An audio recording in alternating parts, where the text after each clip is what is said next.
গরিবের নামাজ আসার পরে শীতকাল প্রথম উচিত ছিল কুতুবুদ্দিন বক্তের খাকি। কুতুবুদ্দিন বক্তের খাকিকে নিয়ে যখন ভারতের জমিনে আসলো, প্রথমে প্রবেশ করলো। প্রবেশ করার পরে একখানা তাঁবু টাঙিয়েছে। তাঁবু টাঙানোর পরে শীতকাল, গভীর রাত, তাহাজ্জুদ পড়বে রাতে 3টা, প্রায় রাতে 3টা বাজে গরিবের নামাজ। হযরত কুতুবুদ্দিন বক্তের খাকি নির্দেশ দিয়েছে, এই বক্তিয়ার তুমি আমার জন্য ওযুর পানি গরম করো। বক্তের খাকি দেখলেন অনেক দূরে একটা আগুনের ফুলকি উঠতেছে। বক্তের খাকি কি করলো, ওখানে গেল, দেখলো যে বিশাল একটা আগুনের গর্ত, যেখানে চতুর্পাশে শিশু আছে, নারীও আছে, পুরুষ আছে, সবাই গুরু ধরে বসে ওই আগুনকে পূজা করতেছে, অগ্নি দেবতার পূজা করতেছে। জোরে বলি না নাউজুবিল্লাহ।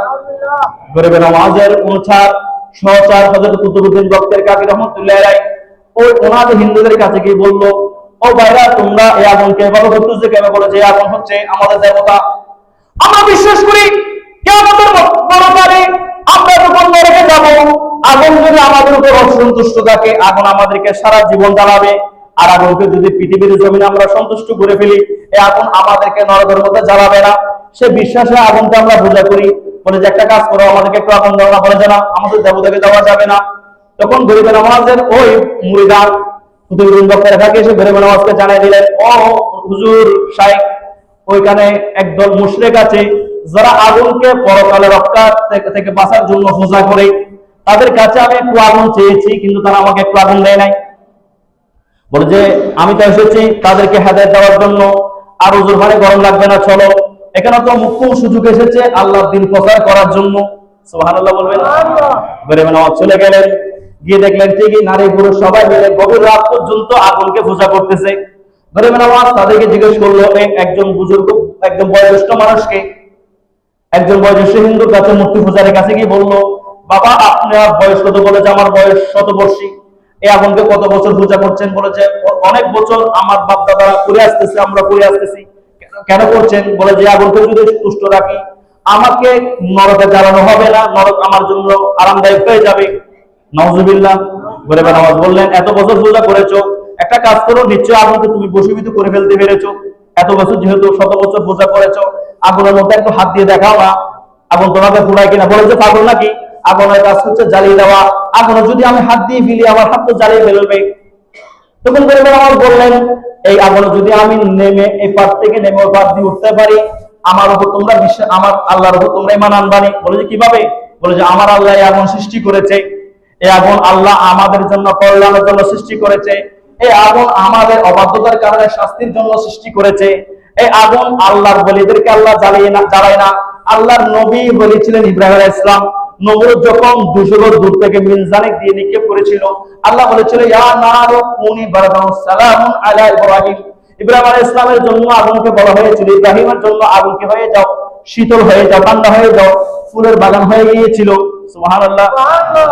তখন হযরত ইব্রাহিম আলাইহিস সালাম, এই আগুনের মধ্যে আমি লাফ দেব, এই প্রান্ত থেকে লাফ দিয়ে প্রান্ত আমি উঠে যাব, এই আগুন আমার একটা প্রশ্ন করবে না। আমার আল্লাহ আমার উপর সহায়, যে আল্লাহ আগুন সৃষ্টি করেছে, যে আল্লাহ আগুনের তেজ থেকে তা থেকে আমাকে বাঁচাবে, ওই আল্লাহর উপর তোমরা ঈমান আনবানি।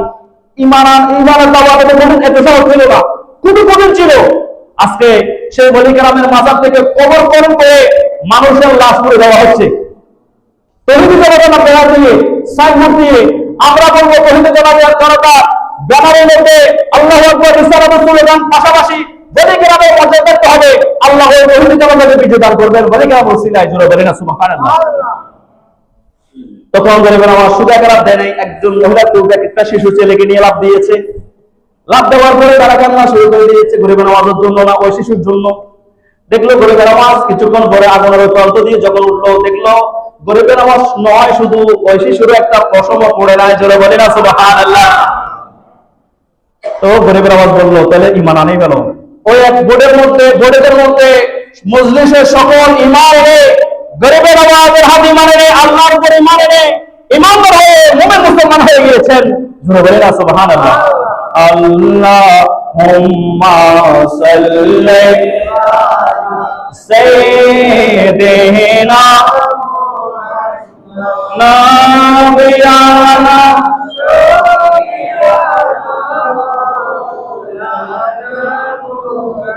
কিতাবের নাম হচ্ছে খাজা মঈনুদ্দিন আজমেরি চিশতি, খাজা মঈনুদ্দিন চিশতি, আল্লামা শফি রহমতুল্লাহ আলাইহি ওনার কিতাবে লিখেছে। শুধু তাই নয়, গরিবের নামাজ বোমাবাজি করে ইসলাম প্রচার করে নাই, নারে তাকবীরের স্লোগান দিয়ে মানুষের মাথায় বাড়ি দিয়ে ইসলাম প্রচার করে নাই, বেলায়েতের শক্তি দিয়ে ইসলাম প্রচার করেছে। কিভাবে? বলে যে যোগী সাধী আমাদের জাতীয় খতিব আছে একজন, জাতীয় কবি আছে একজন, রাজা পৃথ্বীরাজ চৌহানের একজন সাধক ছিল, যোগী ছিল, ব্রাহ্মণ ছিল, যার নাম ছিল সাধীদেব।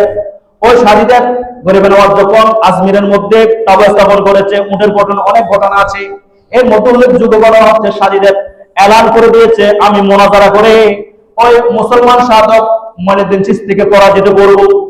চতুর্দিকে আলাদা হয়ে গেল আমাদের জাতীয় ব্রাহ্মণ, আমাদের জাতীয় ইমাম ওই আরবের ওই বুজুর্গকে পরাজিত করবে, ওপেন পরাজিত করবে, লক্ষ লক্ষ মানুষ সব আস্তুল হয়েছে। গরিবের আমাদের সঙ্গে যখন মোকাবেলা করার জন্য এসেছে, একটা লজ্জ বলার সুযোগ পায় নাই। গরিবের নামাজ কবরের দিকে তাকিয়ে বলল, ও সাধীদেব, তুমি কিভাবে হিন্দু রয়ে গেলা, অমুসলিম হয়ে গেলা? আমি তোমার কবরের মধ্যে দেখতেছি জান্নাত তোমার জন্য অপেক্ষা করছে, তুমি একটু আল্লাহর আরশের দিকে দেখো না, আল্লাহ কালিমার দিকে তোমার নজর দাও না, তোমাকে কালিমা পড়ানোর জন্য ফেরেশতারা দাঁড়িয়ে আছে। ও সাধীদের আর দেরি কেন, তুমি ঈমান আনো না? সাধীদের উপরে তাকাইতে দেরি নাই, লা ইলাহা ইল্লাল্লাহ মুহাম্মদ রাসূলুল্লাহ সাল্লাল্লাহু আলাইহি ওয়াসাল্লাম বলে ঈমান এনে মুসলমান হয়ে গিয়েছেন। জোরে বলি না সুবহানাল্লাহ। তাহলে এটা ছিল বেলায়েতি পাওয়ার, এটা ছিল কি পাওয়ার? বেলায়েতি পাওয়ার। এই বেলায়েতি পাওয়ার যারা ছিল তারা হচ্ছে আল্লাহর ওলি। সেজন্য আমার আল্লাহ কোরআনে বলে যে আলা ইন্না আউলিয়াল্লাহি লা খাউফুন আলাইহিম ওয়া লা হুম ইয়াহজানুন, আমার যারা বন্ধু বলে আছে তাদের দুনিয়াতে কোনো ভয় নাই, পরকালে কোনো কি নাই, পেরেশানি নাই, বলতে নাই। সহিহ মুসলিম শরীফের হাদিসের মধ্যে, মুসলিম বুখারী শরীফের হাদিস 6502 নম্বর হাদিস, হযরত সাইয়েদনা আবু হুরায়রা রাদিয়াল্লাহু তাআলা বলেন যে আমার রাসূল বলেন মান আদালি ওয়ালিয়ান ফাকাদ আযানতুহু, বলে যে মান আদালি ওয়ালিয়ান ফাকাদ আযানতুহু বিহা, যারা আল্লাহর ওলি নিয়ামতুল লিয়া নিয়ামতুল ইশারা রাহমাতুল্লাহ গরিবের আসে ইনাদের সঙ্গে যারা দুশমনি করবে, আমার আল্লাহ বলেন আমি তাদের সঙ্গে যুদ্ধ ঘোষণা করলাম। এখন আল্লাহর সঙ্গে যুদ্ধ ঘোষণা করে পারবে? নমরুদে বলেছিল ইব্রাহিম তোমার আল্লাহর সঙ্গে আমি যুদ্ধ করব, আকাশে তীর মেরেছে, আল্লাহ বলেছে তীরের মাথায় রক্ত মেখে দাও, তীর যখন নিচে পড়েছে বলেছে মারি ফেলেছি তোমার আল্লাহকে, নাউজুবিল্লাহ। আল্লাহ বলেছে যুদ্ধ ঘোষণা করে দাও, ইব্রাহিম আলাইহিস সালাম একলা গেছে, বলে যে কে আসবে, দেখে যে জায়গা জায়গা মশা, বলে যে হাতে তালুতে চুয়াদ্দুরি মেরে ফেলবো। আল্লাহ বলেছে শুধু তাই নয়, এমন ভাবে জায়গা জায়গা পাঠিয়েছে তারা যুদ্ধের ময়দান থেকে পালাতে বাধ্য হয়েছে, শেষ পর্যন্ত ল্যাংড়া মশা দিয়ে নমরুদকে পৃথিবীর জমিনের মধ্যে প্রকাশ করেছে আমার আল্লাহ। জোরে বলেন না সুবহানাল্লাহ।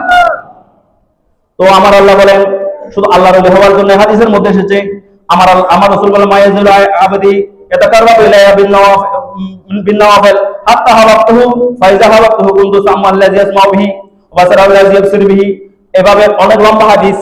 যারা আল্লাহর ওলি হয়ে যায় তাদের সঙ্গে কেউ যদি দুশমনি করে, আল্লাহর যুদ্ধ ঘোষণা করবে। আর আল্লাহর ওলি হওয়ার জন্য আল্লাহ চায় যে আল্লাহর বান্দারা বেশি বেশি নফল নামাজ পড়ে। নফল নামাজ কিভাবে পড়ে? তারা লা ইলাহা ইল্লাল্লাহ জিকির করে, শুরু শুরু জিকির করে, দরবারে জিকির করে, দরবার খানকার মধ্যে জিকির করে, পীর সাহেবের সবকগুলো পালন করে। এই পীর সাহেবের সবকগুলো লা ইলাহা ইল্লাল্লাহ, আল্লাহু আকবার, সুবহানাল্লাহ, এগুলো কার জিকির? এগুলো আল্লাহর জিকির। অথচ হাদিস শরীফ সহিহ নাসাই শরীফ আর তিরমিজি শরীফ হাদিস, আমার রাসূল বললেন তোমরা যখন জান্নাতের বাগান দিয়ে প্রবেশ করবে, ফারতাউ, ওই বাগানের ফল ভোগ করবা। জান্নাতের ফল কি? বলে যে লা ইলাহা ইল্লাল্লাহ, সুবহানাল্লাহ, আল্লাহু আকবার, এগুলো হচ্ছে জান্নাতের বাগানের ফল। আর পীর সাহেবের দরবারে, বলির দরবারে যখন যাবেন, সুবহানাল্লাহ জিকির, এগুলো এক একটা জান্নাতের বাগানের ফল। যেন বলে না সুবহানাল্লাহ।